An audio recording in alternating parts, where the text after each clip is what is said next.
vamos a hablar en el capítulo 12 de Primera de Corintios.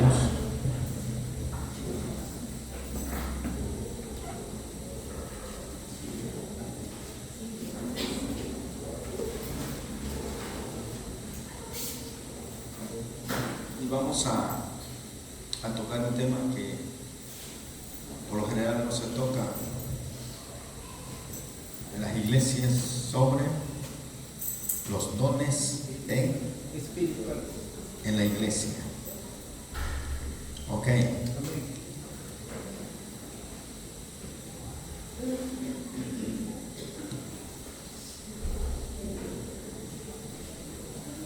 Ok. Y el don más conocido en las iglesias evangélicas es el de hablar en lenguas, géneros de lenguas. Pero vamos a ver lo que nos dice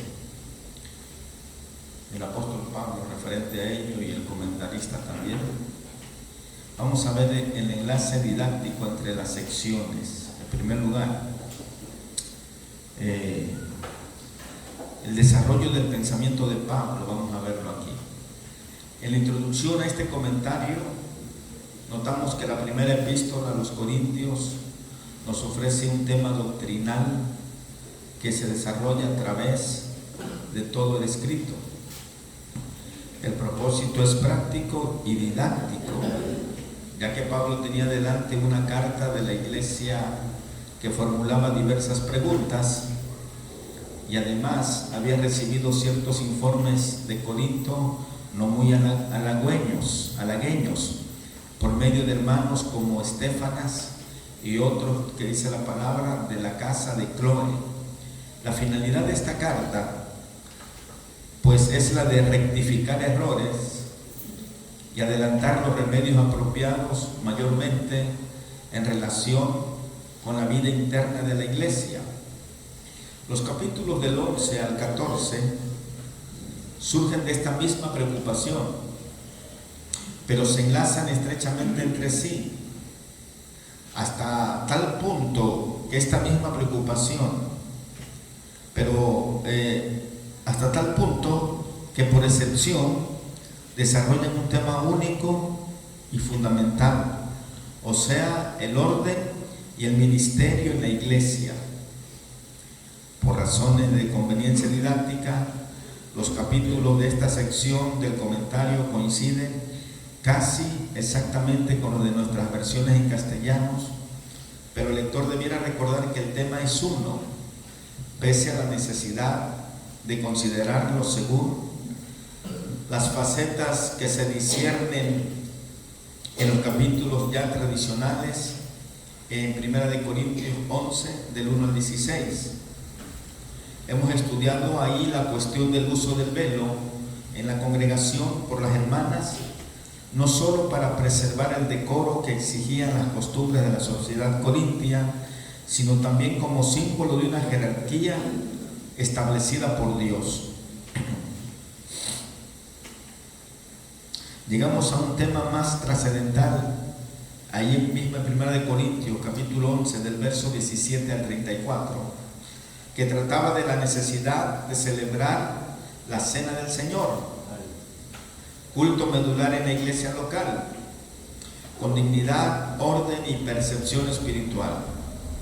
Y en 1 Corintios, capítulo 12, del verso 1 al 13, Pablo habrá de insistir en la unidad del Espíritu Santo, quien reparte sus dones de forma diversa y soberana dentro del cuerpo místico de Cristo, al cual todos los verdaderos creyentes habían sido unidos por el bautismo del Espíritu. Y es evidente que llegamos aquí a la consideración de una obra divina que hacía posible un ministerio espiritual en la iglesia. Sin dejar este tema, Pablo hace resaltar que la variedad de dones no da lugar a rivalidades entre hermanos diversamente dotados. puesto que los variados aspectos de la obra del Espíritu Santo son complementarios, supliendo cada don espiritual alguna necesidad especial del cuerpo, con el fin de que todo el organismo reciba lo que precisa para el desarrollo equilibrado que da lugar a una actividad sana y vigorosa. Todos los dones son necesarios, tanto para el provecho de los miembros en particular, como para el crecimiento del cuerpo en su conjunto, donde veremos más tarde en el capítulo 12 que estamos ahí, pero del verso 14 al 31. El tema del camino, el tema que dice del camino más excelente del amor, a donde abarca el capítulo 12 y 13, no constituye un inciso poético y místico, sino que nos hace ver que los mejores dones se anulan si no se ejercen según el impulso espiritual del amor verdadero, que controla el yo en beneficio del hermano, por medio de las enseñanzas ya reseñadas. Pablo ha vuelto a señalar el fundamento de un ministerio eficaz en la iglesia, pasando luego a refrenar el entusiasmo de muchos de los corintios por el ejercicio de los dones más espectaculares, sobre todo el don de las lenguas.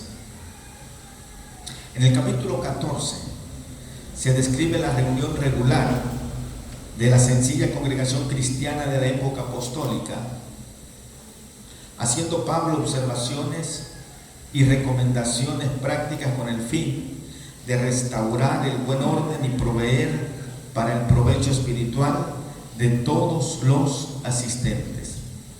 En segundo lugar, vemos las necesidades de las iglesias en aquel entonces. En el capítulo 12 reconocemos algunos aspectos del ministerio público que corresponde a las necesidades de una congregación cristiana de nuestros tiempos, discerniendo además ciertos principios fundamentales que son válidos en todo tiempo. Al mismo tiempo nos enseña algunos de los dones que se mencionan en 1 Corintios capítulo 12, del verso 8 al verso 10. ¿Alguien puede leerlo?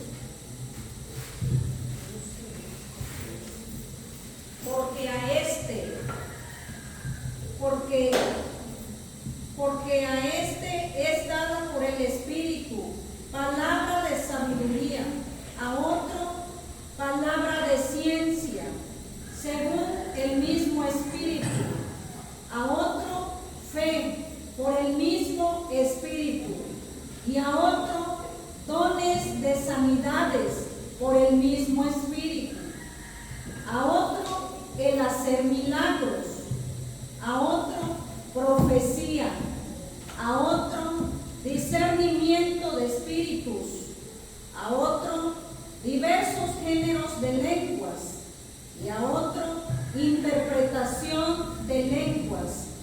Pero todas estas cosas las hace uno y el mismo Espíritu, repartiendo a cada uno en particular como Él quiere.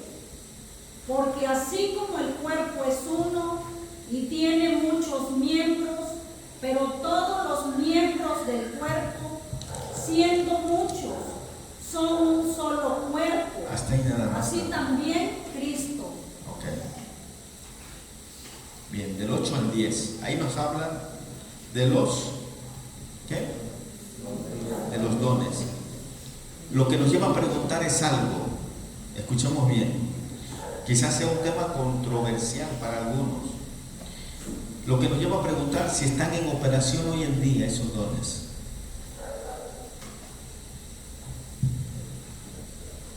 Nos las ponen difíciles, ¿verdad? Si no, cabe preguntar además si hemos perdido algo bíblico por descuido o por desobediencia. Examinaremos entonces la naturaleza de estos dones al comentar el texto, pero como fondo necesario para el estudio hemos de recordar que las iglesias locales de aquel entonces no disponían del Nuevo Testamento, ¿ok? No disponían del Nuevo Testamento como nosotros. Base de nuestro ministerio, aparte de alguna carta apostólica que quizás ya circulaba dentro de un círculo limitado de iglesias. Nuestro ministerio en la congregación se basa sobre los escritos inspirados del Nuevo Pacto, además de las escrituras del Antiguo Testamento, interpretados a la luz de las enseñanzas apostólicas. Norma que ya empieza a aflorar en los escritos redactados en fechas más tardías de la época apostólica. Alguien puede leer Primera de Pedro, capítulo 4, versos 10 y 11. Cada uno, según el don que ha recibido, ministrelo a los otros como buenos administradores de la multiforme gracia de Dios. Si alguno habla, hable conforme a las palabras de Dios. Si alguno ministra, ministre conforme al poder de Dios dado, para que todo sea Dios glorificado por Jesucristo, a quien pertenece la gloria y el imperio por los siglos de los siglos. Amén. Amén. Amén.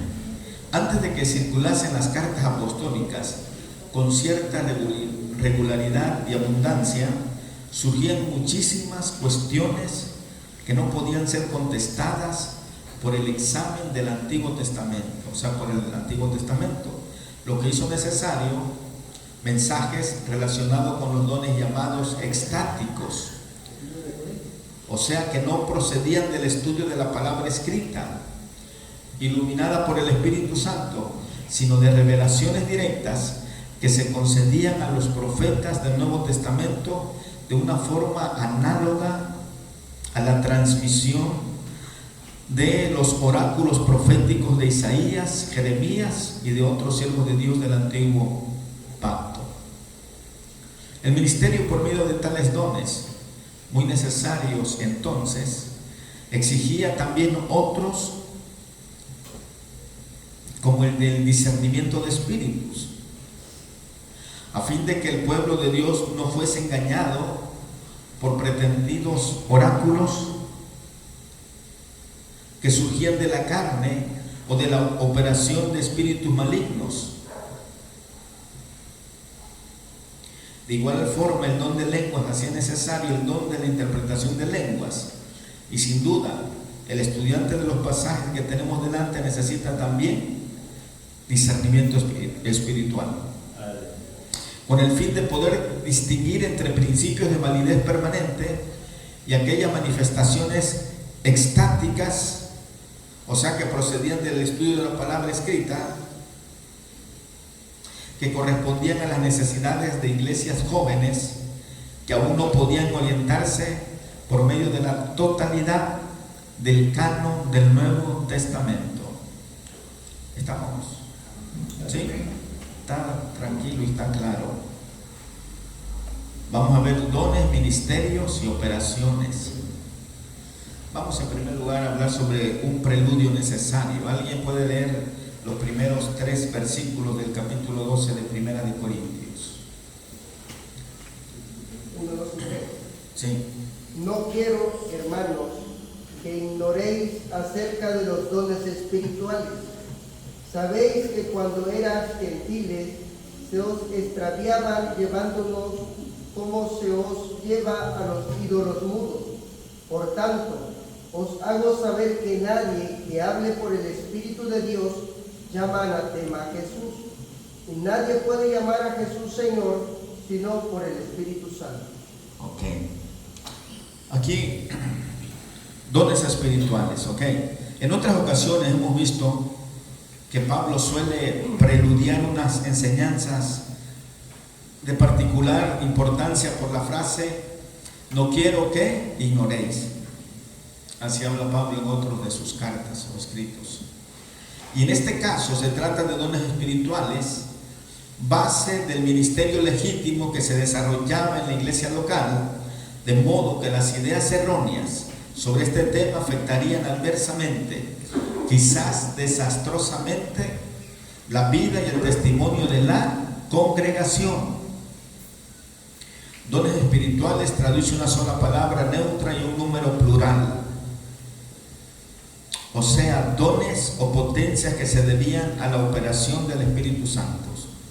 A veces se usa el término charismata, como en el versículo 4, que enfatiza que la fuente del don se halla en la gracia de Dios, charis, sin deber nada a lo meramente humano.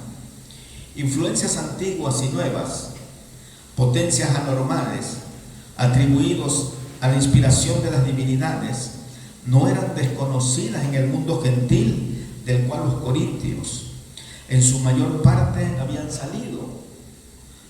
Los ídolos sí eran mudos, dice Pablo, reflejando la constante enseñanza del Antiguo Testamento, pues teniendo boca, como dice el Salmo 115:5, teniendo boca no habla, teniendo pie no camina, teniendo oídos no escucha. Y sin embargo existían potencias espirituales y satánicas que llevaban a los paganos hacia estos ídolos como si fueran atraídos por un poderoso imán. No bastaba pues distinguir entre lo humano y lo espiritual, siendo aún más importante reconocer las potencias espirituales que venían de Dios para rechazar aquellas otras que manejaba Satanás para la perdición de los hombres. Primera de Juan 4, del 1 al 6. ¿Alguien puede darle lectura?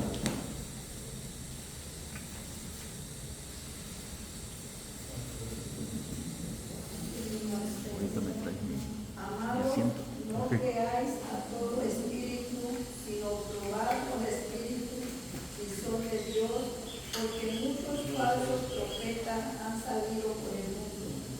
En esto conoced el Espíritu de Dios. Todo espíritu que confiesa que Jesucristo ha venido en carne es de Dios. Y todo espíritu que no confiesa que Jesucristo ha venido en carne no es de Dios. Y este es el espíritu del anticristo, el cual vosotros habéis oído que viene y que ahora ya está en el mundo.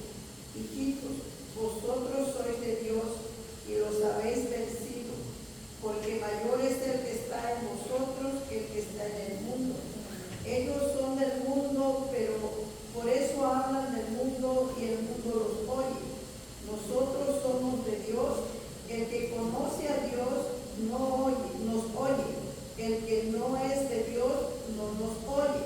En esto conocemos el espíritu de verdad y el espíritu de error. Amén. Amén. Bien, el grito aquí que habla Juan de Jesús es anatema bajo la maldición de Dios, hermanos. Se oiría muchas veces en las sinagogas cuando los judíos llegaban a rechazar el evangelio predicado por Pablo y sus compañeros, y es posible que hallara eco aún entre los gentiles. En cambio, Jesús es Señor llegaba a ser la confesión gozosa de quienes habían aceptado el evangelio, viendo que si bien Cristo había llevado nuestra maldición en el madero, fue para satisfacer las exigencias de la justicia de Dios, librando al creyente de la maldición de la ley quebrantada, donde habla Gálatas capítulo 3, versos 13 al 14. ¿Alguien puede darle lectura?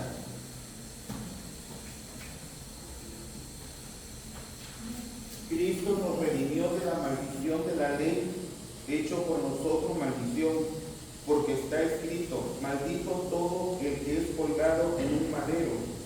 Mas para que en Cristo Jesús la bendición de Abraham alcanzase a los gentiles, a fin de que por la fe recibiésemos la promesa del Espíritu. Amén. Vean que el Espíritu Santo toma de las cosas de Cristo con el fin de revelarlas a las almas sumisas, y no puede por menos que glorificarle como Señor, siendo imposible que un espíritu maldijera a Cristo, tuviese relación alguna con el Espíritu de Dios. Quizás esta piedra de toque resulte insuficiente en nuestros tiempos, cuando el cristianismo ha acogido dentro de una mera esfera de profesión a multitudes de personas que admitirían en teoría el señorío de Cristo, evidenciando sus vidas que se hallan en rebeldía, sin intención alguna de someterse a la voluntad de Dios, manifestado en Cristo el Señor. Sin embargo, siempre será verdad que el Espíritu Santo glorifica a Cristo, siempre lo glorifica. Mientras que los espíritus enemigos le denigran, aun cuando se valen de expresiones aparentemente halagueñas. Por eso escribía Juan ahí que ninguno puede llamar a Jesús anatema. Solo el espíritu inmundo, Satanás. Y esto mismo le decían a ellos. En segundo lugar, la diversidad dentro de la unidad divina. ¿Alguien puede leer del verso 4 al verso 6 de 1 de Corintios 12? Vamos a ver diversidad dentro de la unidad divina.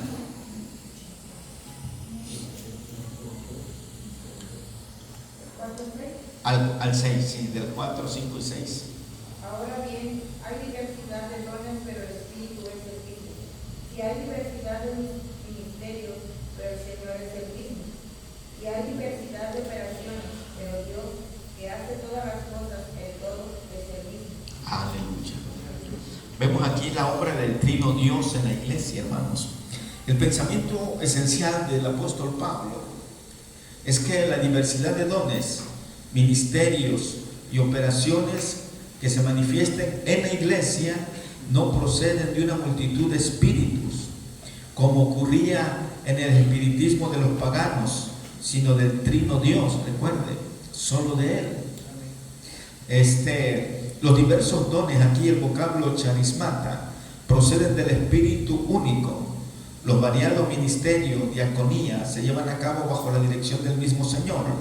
Las múltiples operaciones, energemata, obras eficaces que brotan de la energía divina, proceden del mismo Dios, eterna fuente de potencia, quien obra todas las cosas en todos. Y según esta frase, Él obra eficazmente en todos sus siervos, quienes quiera que sean.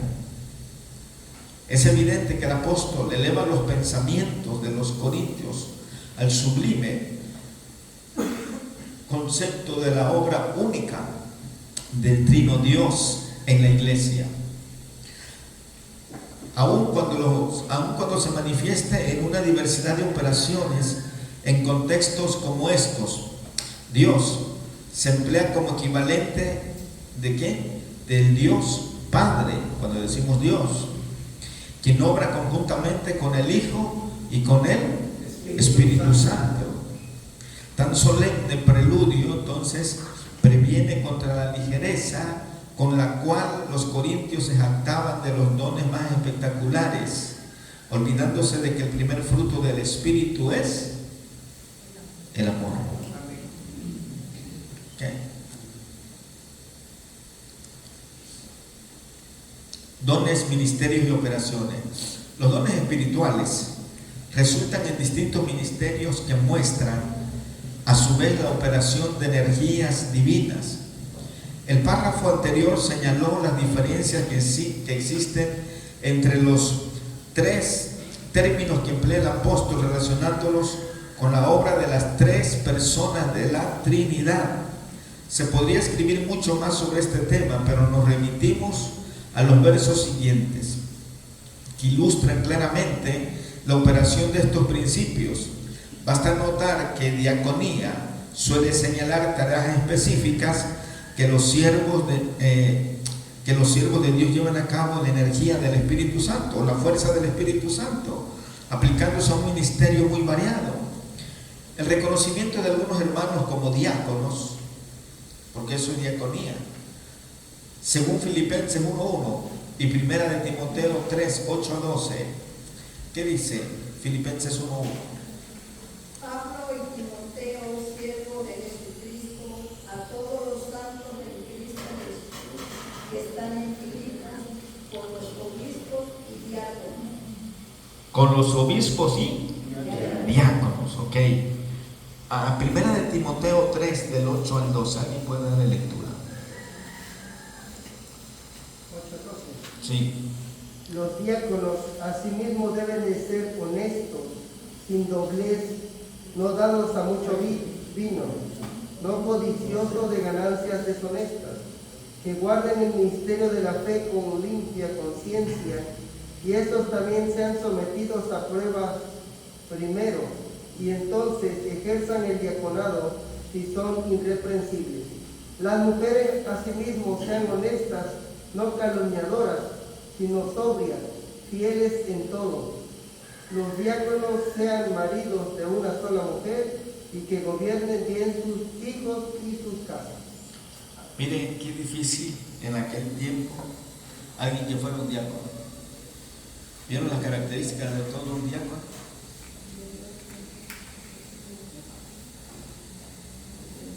Si me dijeran tú vas a ser diácono y yo conociera mis deficiencias, mis defectos, no, búscate a otro, yo tengo muchos defectos todavía. Hasta que deje que Dios opere en mi vida, entonces sí acepto un diaconado. Entonces son las características para que se hagan diáconos. Ustedes recuerdan que los diáconos eran ¿para qué? ¿Cuál era el trabajo de ellos? Para servir a los demás. Cuando el apóstol Pablo, la iglesia comenzó, ellos hacían todo. Que hubiera agua, que tuviera toda la comida, que hay que visitar al enfermo, que hay que esto, hay que el otro, Ellos hacían todo. Y dicen, no es bueno. Dios nos levantó, pero para predicar la palabra, no para atender a las necesidades así a las personas de la iglesia. Esas son mis palabras, para que me entiendan. Entonces vamos a poner diáconos. Y ahí ponen que nada más tengan una mujer, que tomen poco vino, que no sean borrachos, honestos.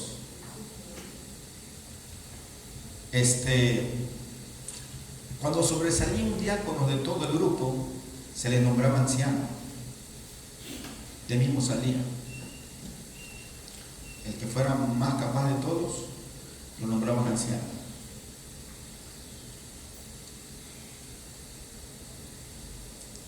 ¿Alguien quiere ser un diácono? Un anciano. Así me Erasmo, está Pablo, está Licho.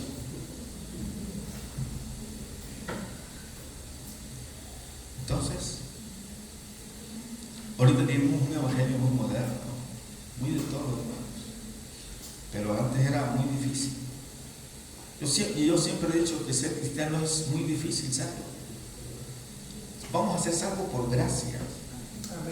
Por gracia, porque no llenamos los requisitos que se nos piden. Yo no los lleno, ni como hijo, ni como diácono, menos como pastor. Y yo siempre le digo, Señor, voy a ser salvo por tu gracia. Pero tengo que poner mi parte, tengo que esforzarme al máximo en lo que esté a mi alcance también. No porque yo no sé esto, pues ya me voy a relajar, no.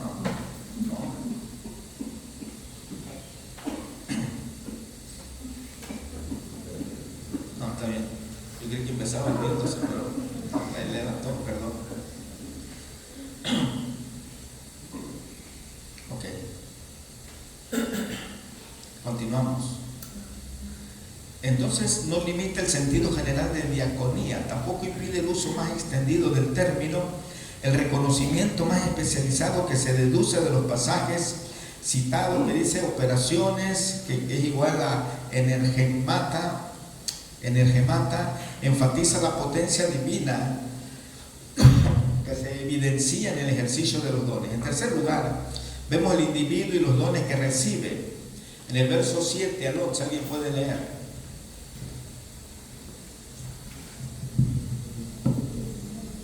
Pero a cada uno le es dada la manifestación del Espíritu para provecho, porque a este es dada por el Espíritu palabra de sabiduría, a otro palabra de ciencia, según el mismo Espíritu, a otro fe por el mismo Espíritu, y a otro dones de sanidades por el mismo Espíritu,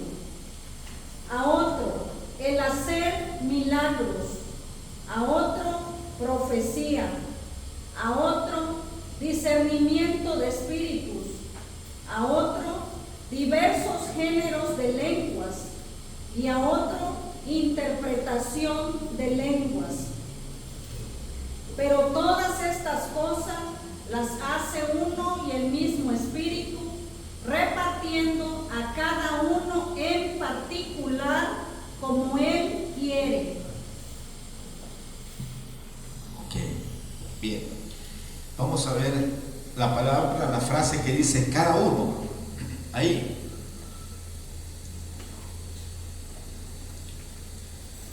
Ahí, en esa frase, cada uno es depositario de algún don.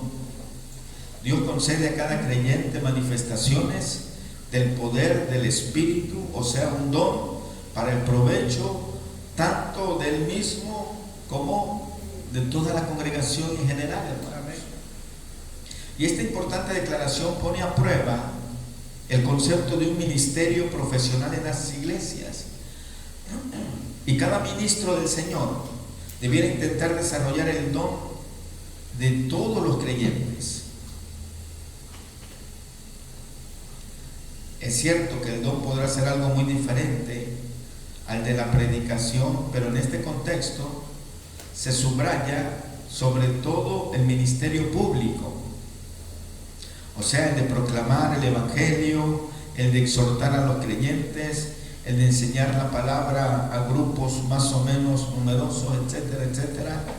El hecho es que cada uno es receptor de la manifestación de la potencia del Espíritu Santo como medio para adelantar la obra del Señor, sea en la congregación o fuera de ella. Si el ejercicio de un pretendido don no es provechoso, entonces se ha de deducir que no procede de Dios, y los hermanos espirituales de la congregación han de formar su criterio sobre tan importante extremo. En el capítulo 14 de Primera de Corintios, verso 29 dice: asimismo los profetas hablen 2 o 3 y los demás juzguen si esa palabra es de Dios o no es de Dios. ¿Ok? Una lista de 9 dones. Al dar gracias al Señor en la introducción a la epístola por las bendiciones que los corintios habían recibido, Pablo notó que había sido enriquecidos en Cristo, dice, en toda palabra y en toda ciencia. ¿Ok? Anticipando así esta lista de los dones que se ejercían en la iglesia.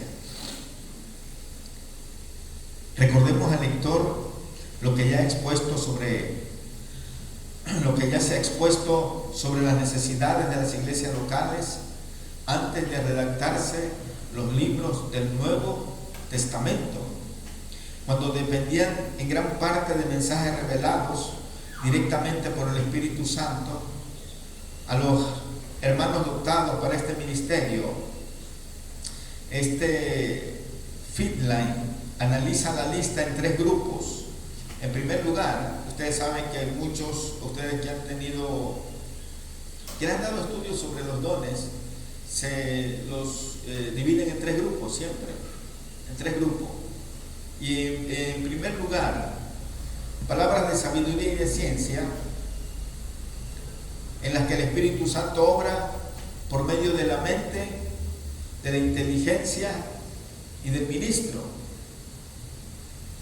El segundo grupo, fe, dones de sanidades, poderosas obras, profecía y discernimiento de espíritus, en los cuales el espíritu se manifiesta conjuntamente con la inteligencia. Y el tercer grupo es géneros de lenguas e interpretación de lenguas, que preinciden de la inteligencia del hermano dotado, del que Dios le ha dado ese don. Entonces seguiremos adelante al comentar brevemente los elementos de cada lista, y vamos a ver los ministros. En primer lugar, bajo la inspiración del Espíritu, comunican palabras o sea, mensajes o de sabiduría o de ciencia. Explicaciones de la palabra de sabiduría. Sabiduría viene la palabra Sofía, con H, ¿ok? No son nuevas en esta epístola. Y recordamos las profundas enseñanzas de Pablo sobre la sabiduría divina, comunicada por el Espíritu de Dios, en palabras que el mismo Espíritu enseña, que estudiamos en el capítulo 2, del verso 6 al 16 ya de esta carta. Y aquí, en estos versículos, aquí se trata de la comunicación en el seno de la iglesia de lo profundo de Dios, aquí en el capítulo 12, que hallaba su centro en Cristo, hecho para nosotros sabiduría. Y con referencia especial a su obra, aquella obra de la cruz que fue considerada como locura por la sabiduría del mundo, seguramente los mensajes de sabiduría señalaban también los distintos aspectos de la vida de los cristianos que han de ordenarse según Cristo y a la luz de su muerte y resurrección. La palabra de ciencia, ya vimos de sabiduría, la palabra de ciencia, agnosis, corresponde a las enseñanzas que aumentaban los conocimientos espirituales de los oyentes. La sabiduría no prescinde de conocimientos, pero a la vez se mueve aquí sobre un plano más elevado, ya que explica de modo la ciencia de hallar su debida expresión en la vida y servicio de los creyentes, reflejando la sabiduría celestial que ordenó el plan de la redención. ¿Le estamos entendiendo, hermano? ¿Sí? La palabra es sencilla. El segundo grupo, inciso B, fe, sanidades, obras de poder, profecía, discernimiento de espíritus. En los versículos del 8 al 11, ahí es donde se leyó ya, Pablo reitera 5 veces que los dones son manifestaciones diversas de la obra del Espíritu de Dios, del mismo Espíritu y del único Espíritu que opera en el reino de Dios, o sea, del Espíritu Santo, ¿ok? Los resultados pueden ser muy variados, pero no así el poder es el mismo, ya que hemos indicado que el Espíritu utiliza en grados diversos la inteligencia de sus siervos en tiempos cuando uno se había redactado mucho de la palabra escrita del Nuevo Testamento, no llevan artículos definidos los términos que estudiamos, lo que enfatiza la calidad del don en sí más bien que su uso en casos específicos. Por ejemplo, la fe se presenta como un don especial. Compárelo con 1 Corintios capítulo 13, verso 2. Dele la vuelta nada más.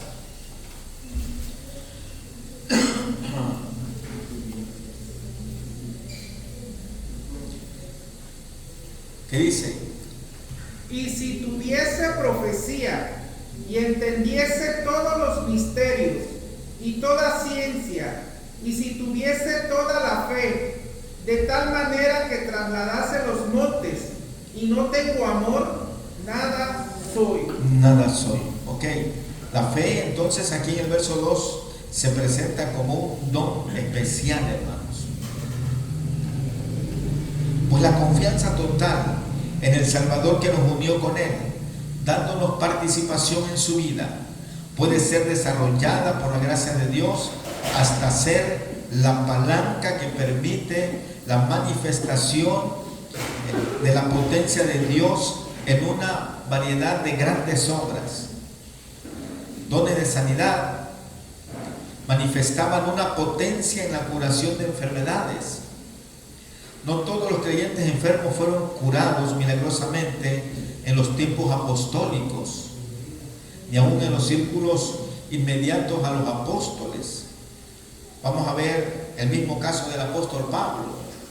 En 2 de Corintios, capítulo 12, versos 5 al 10.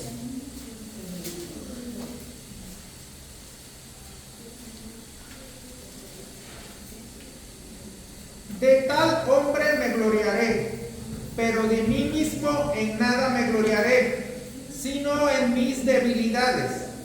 Sin embargo, si quisiera gloriarme, no sería insensato, porque diría la verdad, pero lo dejo para que nadie piense de mí más de lo que en mí ve u oye de mí.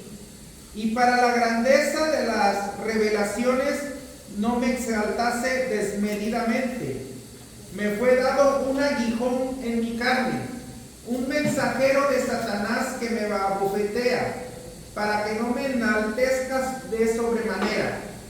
Respecto a la cual 3 veces he rogado al Señor que lo quite de mí, y me ha dicho: bástate mi gracia, porque en mi poder se perfecciona en la debilidad. Por tanto, de buena gana me gloriaré más bien en mis debilidades, para que repose sobre mí el poder de Cristo. Por lo cual, por amor a Cristo, me gozo en las debilidades, en afrentas, en necesidades, en persecuciones, en angustias, porque cuando soy débil, entonces soy fuerte. 10. Todos los creyentes enfermos fueron curados milagrosamente en los tiempos apostólicos. Miren el apóstol Pablo, hermano. Dice que oró 3 veces y Dios le contestó a la 3ª vez. Le dijo: bástate mi gracia, yo te voy a sostener, tú vas a acabar mi obra, para lo que te mandé a hacer, tú la vas a terminar así. Y luego, viendo que Pablo dice que ungían los paños de los enfermos, eran llevados, y cuando se los ponían, sanaban. Y como humano, como que hay frustración, no lo sé. Vemos a muchos pastores predicando discapacitados. Una ocasión vi uno en California que andaba en silla de ruedas con aparatos así, que apenas digo: ay Dios mío, no sé por qué predica este hermano si ya ni se le entiende. Pero solamente Dios sabe por qué estaba predicando. Pero ahora vamos a ver a Trófimo en 2 de Timoteo 4:20. Segunda de Timoteo 4:20. Erasto se quedó en Corinto y a Trófimo dejé en Mileto enfermo. Ok, miren, yo creo que ya había orado por Trófimo, pero no, Dios no lo quiso sanar enseguida. Es igual como aquí, oramos que hay personas que Dios en un momento sana, libera. Hay personas que estamos orando por años. Solo Dios sabe. Y no es porque uno no tenga fe, ni uno ni el que venga. Sabemos que el que viene, el que pide oración es porque tiene fe que Dios lo va a sanar también. Pablo también tenía fe. Trófimo. Oraron por él, pero dijo: no es la voluntad de Dios todavía. Primera de Timoteo 5:23. Vamos a ver a Timoteo ahora. Timoteo 5:23.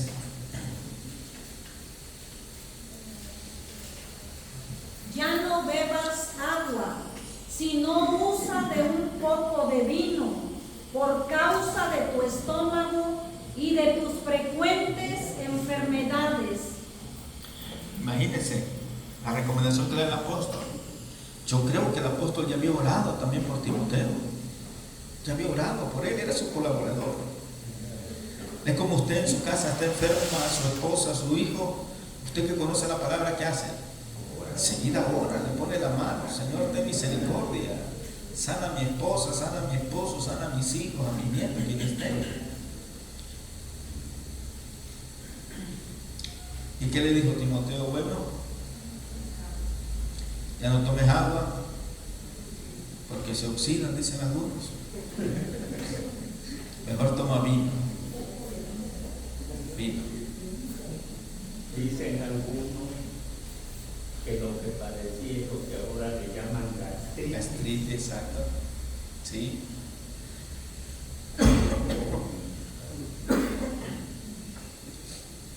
La ciencia se ha desarrollado tanto, hermano, ahorita para los que padecen gastritis hay un tipo de Alka-Seltzer especialmente para eso. Así que si padecen algo, hay un Alka-Seltzer especial para gastritis y úlcera, no recuerdo bien. Ya que la oración no les ha hecho nada, porque yo sé que ustedes han orado porque Dios lo sane, pero no ha ocurrido sanidad todavía. Bueno, ¿quién otro? Epafrodito, Filipenses 2:27. Estamos viendo que Dios cuando quiere obrar, obra y sana al instante, y cuando no, Filipenses 2:27.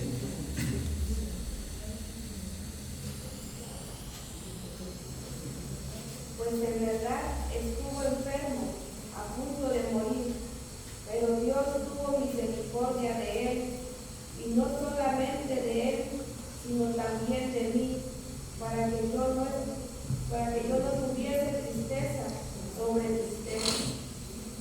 Cuando Epafrodito fue a ver a Pablo para llevarle la carta y comunicarle, se enfermó Epafrodito, se enfermó y oró, porque dijo: yo no quiero, mira la condición que estoy preso, no quiero más tristeza sobre tristeza. Pero estuvo enfermo Epafrodito y Dios lo sanó cuando él quiso hacerlo. Así que vemos pero cuando así convenían los propósitos de Dios, hermanos, con el don de sanidades, hombres de fe fueron instrumentos para restaurar la salud al cuerpo.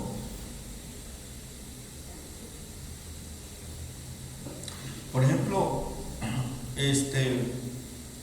hay dos casos en la Biblia, cuando Dios mandó a predicar a los discípulos de 2 en 2, en Marcos 6:13, cuando llegaron ellos dijeron gozosos, no, los espíritus huyen, y los enfermos, dicen, los ungían con aceite y sanaban.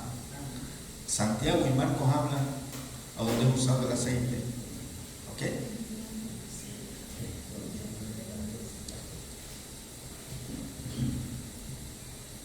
Tengamos en cuenta que si milagros, esta palabra, se repiten con frecuencia, llega a ser comunes, perdiendo así su carácter de señales que revelan la presencia y el poder de Dios frente a los infieles. Recordemos el caso de Esteban, que ejerció un destacado don de sanidades. Sin embargo, fue apresado por los judíos. ¿Y qué más le hicieron? Lo apedrearon, hermanos. Entonces toca a Dios a determinar, escuchen bien, toca a Dios determinar el tiempo y la sazón para la realización de esta obra tan especial, la que la otra versión llama operaciones de milagros, es literalmente operaciones de potencias, con obvia referencia a manifestaciones del poder de Dios en la esfera material, que han de considerarse como sobrenaturales, tales como el apaciguamiento en la tempestad por el Señor. Recuerden Marcos 4, 35 al 41, donde se levantó la tempestad y los discípulos clamaron a Jesús. Se levanta, reprende los vientos y las tempestades, y hay grande bonanza otra vez. Ejemplos escritos de tales obras no abundan en los hechos y en las epístolas, pero seguramente los siervos de Dios veían muchas veces cómo el Señor obraba por medios milagrosos para ordenar a su favor circunstancias adversas contra toda posibilidad natural. Se trata de la fe que, figurativamente hablando, traslada a los montes. Si el Señor, Él a su favor ordenaba circunstancias adversas para ser glorificado, para que el hombre creyera. ¿Se acuerdan cuando llamó a aquellos pescadores? ¿Qué le dijo Pedro a aquellos? Tuvimos toda la noche pescando y no agarramos nada. Y tú me dices, tira la red, mira, o sea, soy pescador toda mi vida. ¿Qué me vas a decir a mí de eso? ¿Acaso tú tienes experiencia o tu familia es pescadora?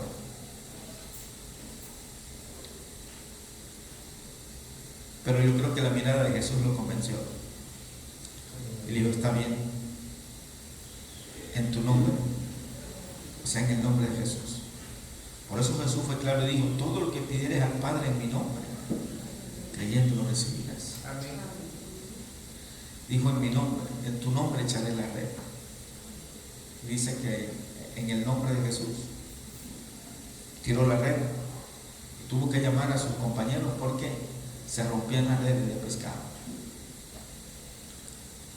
Al principio del capítulo 14 que vamos a ver, Pablo va a recalcar la importancia fundamental del don de profecía, que es el anuncio público de la voluntad divina, sea en la predicción de acontecimientos futuros, sea en el análisis de las condiciones espirituales del día.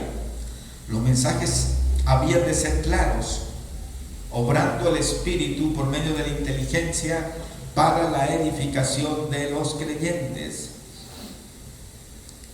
Ya se me fue la hora. Yo creí que era más de 10:30, hermano. Santo Dios. Estoy hablando claro porque perdón despacio, porque yo quiero que le entiendan. Porque le vuelvo a repetir, quizá nada más nosotros conocemos lo que es hablar en lengua y los demás no. Y vamos a ver todo esto para que nos quede claro. Entonces, 1 Corintios 14, del verso 1 al 5, dice: seguid el amor y procurad los dones espirituales, pero sobre todo, ¿qué? Profeticéis. Porque el que habla en lenguas no habla a los hombres, sino a Dios, pues nadie le entiende, aunque por el Espíritu habla misterios. Pero el que profetiza habla a los hombres para edificación, exhortación y consolación. El que habla en lengua extraña a sí mismo se edifica, pero el que profetiza edifica la iglesia. Así que quisiera que todos vosotros hablasen en lenguas, pero más que porque mayor es el que profetiza que el que habla en lenguas, a no ser que la interprete para que la iglesia reciba edificación. Nuestra oración debe de ser, yo todos años orando, Señor, manda ese don de interpretación de lengua. Muchos hablamos lengua, pero necesitamos que sean interpretadas, hermanos. Así que usted pida al Señor que mande ese don a quien quiera dárselo, para que las lenguas sean interpretadas. Y vamos a saber si son de Dios o no son de Dios. Recuerden que los brujos hablan lengua y muchas más. Y muchas organizaciones dicen que este don ya pasó, como los bautistas, presbiterianos, etc. Y que esto ya terminó, tuvo su fin y su conclusión cuando fue en el día del Pentecostés, nada más. Entonces, el verso 12 del capítulo 14 dice: así también vosotros, pues habláis, andad, anheláis dones espirituales, procurad abundar en ellos para edificación de la iglesia. El 24, alguien lo lea, y el 25. ¿No están conmigo?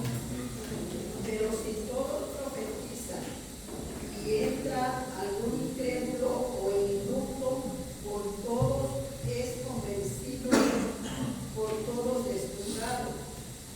Profundo de su corazón se hace manifiesto, y así, postrándose sobre el rostro, adorará a Dios, declarando que verdaderamente Dios está entre nosotros. Amén. Entonces, el profeta es el portavoz de Dios, y su misión fue importantísima antes de complementarse el canon del Nuevo Testamento. El don persiste aún en el sentido de que ministros de la palabra dan a conocer la voluntad de Dios por medio de la interpretación de las Escrituras. ¿Vieron? Y este es un choque de opinión, porque en las iglesias donde se manejan apóstoles, profetas, todos te van a decir que no es cierto, que los profetas siguen. Pero recuerda, ¿para qué usó Dios los profetas? Para prevenir los acontecimientos, algo que iba a suceder al pueblo.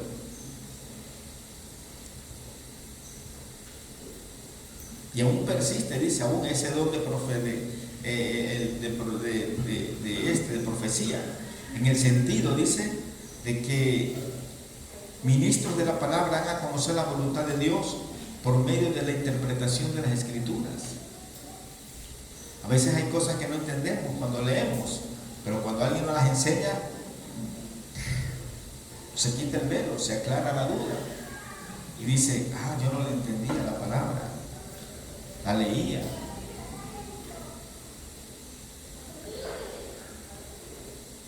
Y a cada quien, pues, le dejo cada quien tiene su concepto y hay que respetarlo. Yo lo respeto.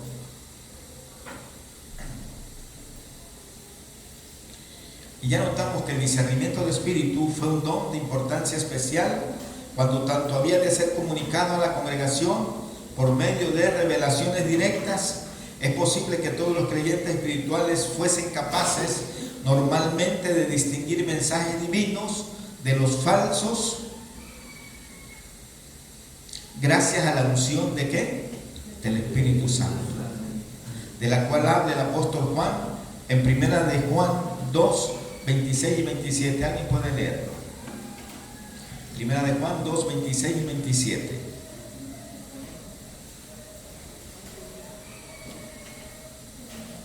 Dice: os he escrito esto sobre los que os engañan, pero la unción que vosotros recibisteis de Él permanece en vosotros, y no tenéis necesidad de que nadie os enseñe.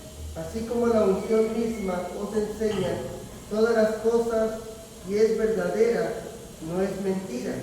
Según ella os ha enseñado, permanecer en Él. Ok. Entonces dice, pero el hermano dotado de este charisma hablaría con autoridad especial cuando se trataba de distinguir entre lo verdadero y lo falso, lo bueno y lo malo, entre la moneda legítima y la moneda falsa. ¿Entendimos, hermanos? Está sencillo y está claro. Por eso Dios nos ha dado el Espíritu para discernir cuando alguien trae una palabra que es de Dios o no es de Dios, cuando alguien está predicando e interpretando malas escrituras a su antojo también. Y para eso necesitamos leer la palabra, para saber discernir eso, todo eso. ¿Ok? Póngase de pie. Nos vemos en un momento más.